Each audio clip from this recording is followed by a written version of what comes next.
see on juba seisab juba mingiks ajamöödaks.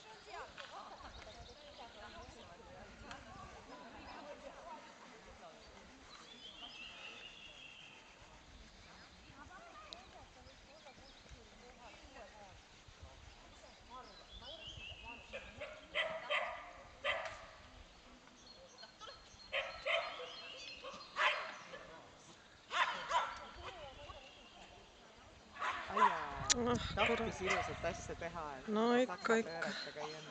Ehtne Tiina.